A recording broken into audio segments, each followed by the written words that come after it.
Hey, how's it going, everybody? Welcome back to another video. I'm your host, Rising Oblivion. Today, guys, I'm going to be going over all of the brand new Final Fantasy news. It is more than just Final Fantasy Remake. We are actually getting a couple of different games, although they might be mobile. I'm still going to talk about them, and the brand new Yuffie DLC. But let's just jump straight into this. I'm going to explain all the different key elements that are going to be changing for Final Fantasy VII Remake on the newer, updated version on the PS5, which is going to be Final Fantasy VII Remake Intergrade. So let's just go ahead and jump straight into this. So June 10th is when this is going to be coming out, and it comes with the Yuffie DLC. So this is the first story DLC that we're going to be having for Final Fantasy VII Remake, and in the background I'm going to have the trailer showing off both of the times that Yuffie ends up popping up in the trailers, so you can go ahead and just see how good Yuffie actually looks. And finally, man, finally we're getting some new content for this game. I know a lot of people were expecting Final Fantasy VII Remake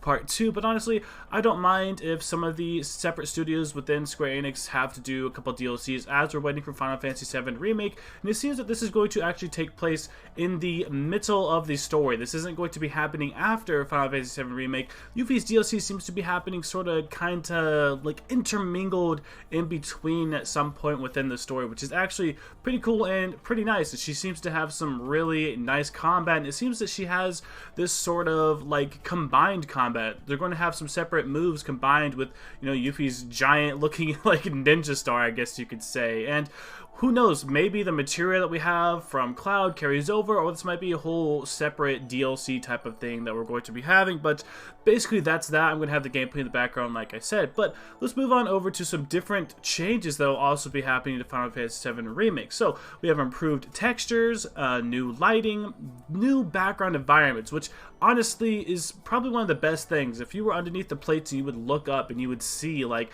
oh my god, these plates look kind of gross from afar when you try to kind of look at them. I mean, I think it's the ambition of Final Fantasy VII Remake to make such a giant, you know, world that you're inside of that unfortunately I think they have to cut corners sometimes, and I think one of the things that they did is cut corners on the environmental stuff. And there's going to be a comparison side-by-side trailer within this, you know, sort of stuff that you're seeing in the background, and honestly it looks amazing. The PS5 finally is going to have some good looking like environmental backgrounds, which I'm super excited for.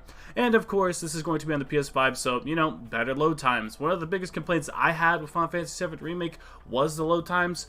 And you know, if a game just has to have long load times, it kind of just makes sense. If it's a big game, it's going to have a lot of load time, so it's just that. But of course, the PS5 has that SSD, so you'll be experiencing faster load times with the game, better textures, better lighting, better environments. Overall, it's going to be great. But there's also going to be a couple different settings when it comes to graphics. So there's going to be a brand new setting called Performance Mode, which is going to worry more about just giving you higher FPS, a better frame rate, especially if you're a person who's in a lot of combat. Maybe you do want to turn that on so the combat looks a little more fluid, feels a little bit better. And then they're going to have the Graphic Mode, which is a mode where it might sacrifice some of your frames and some of the smoothness, but the game is going to look better. So maybe during some of the more, you know, thematical, you know, beautiful looking scenes, maybe you can, you know, change that over. Maybe some of the times where you're with Aerith or you're just doing some story side quests and stuff like that, you can turn it to graphical.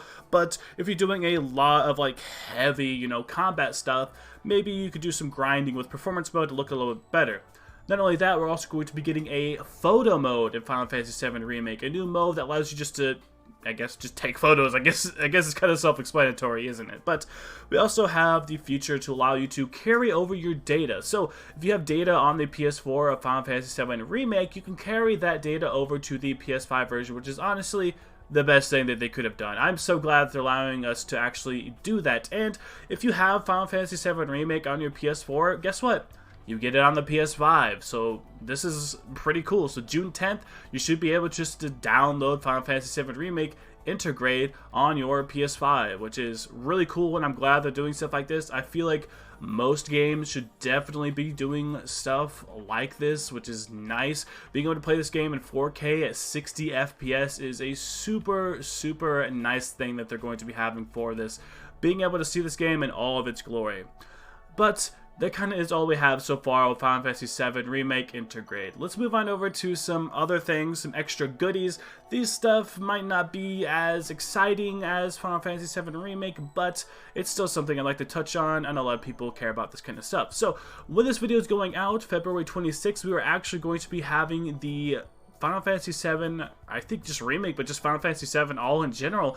The soundtracks are going to be on iCloud, Spotify, and basically most of the big music, companies where you can buy, listen to music at. So you can experience all the Final Fantasy soundtracks while you're waiting for this, all to come out June 10th, while you're just chilling out and about. There is going to be a new mobile game, Final Fantasy VII First Soldier, which is a battle royale type shooter game. I know, man, I know. It doesn't seem good, it doesn't seem right, but yeah, there's a Final Fantasy VII battle royale now, apparently. That's going to be a thing that you can actually have on your phone. It's so strange, but yep, it's a thing. We're getting Final Fantasy VII First Soldier Battle Royale, which is one of the trademark names that I had talked about in a previous video. And for the other trademark game, which is Ever Crisis, Final Fantasy VII Ever Crisis is going to be a wrap-up type of game that goes over all of the different content of Final Fantasy VII. So it's going to include Crisis Core, it's going to include Before Crisis, and Cerberus all together, which is all of the older, I guess you could say Final Fantasy prequel, sequel type of stuff to wrap up different things within the Final Fantasy universe and basically just explain more about the game. And I think the Final Fantasy VII First Soldier Battle Royale thing is also supposed to kind of give us story elements for that as well. So these two mobile games, essentially, from how I can see it and from what they're trying to tell us, basically, for everybody who's played Final Fantasy VII Remake, if you play these mobile games, it's going to tell you all of the events that happened before Final Fantasy VII Remake. So instead of having to go back, play the original game, play the, Before Crisis or Crisis Core games, instead of having to play those, you can play these mobile games. Now, I'm not saying that's the definitive way to do it at all, because I am sure being able to play those older games and able to have Zack in the game and stuff like that, I am sure that is going to be the, better way, you could just so-call better way to actually, play through Final Fantasy VII and realize all of the game and stuff. And I'm sure a lot of people out there are telling you, just play the original game. The original game is so good. It's on Steam. It's on Switch. You might as well just go ahead and do it. But that seems to be what Ever Crisis is about. So basically, we're getting 2 new games and a game update. Final Fantasy VII Remake Intergrade. We're getting the Final Fantasy VII First Soldier, and then Final Fantasy VII Ever Crisis. So 3 new games. One's basically just an update, but we're getting the Yuffie DLC, which is kind of cool. I honestly haven't had a reason to buy a PS5 yet, but I have seen that there is Demon Souls out there and a brand new, way better version of Final Fantasy VII Remake, plus a Yuffie DLC. At this point, I have 2 very, very long games that I could potentially play on the PS5, so I'm actually starting to think that the PS5 is a good, viable option. I don't know, guys. Let me know down below, do you think this is worth it? I mean, technically, it is just a free update for the game, plus a brand new DLC. Honestly, that's not too bad, and I don't know if the DLC is going to cost money. I don't know what these mobile games are going to cost either. That has not been something that has been talked about, and the release date for the mobile games haven't really been talked about as well. So we don't know a ton about that. I'll be sure to keep you updated, so subscribe to the channel, click the bell to be notified whenever a new video comes up, so I'll keep you, up to date on all of the news when it comes to stuff like Final Fantasy and other games as well. Drop a like if you like this video. Comment down below, what are you most excited for? Are you ready for this Yuffie DLC? I know I was on the edge of my seat jumping around whenever I heard that finally we're getting Yuffie in the game, so I'm super pumped for this, guys. I will see you all in the next video. Thank you so much for watching.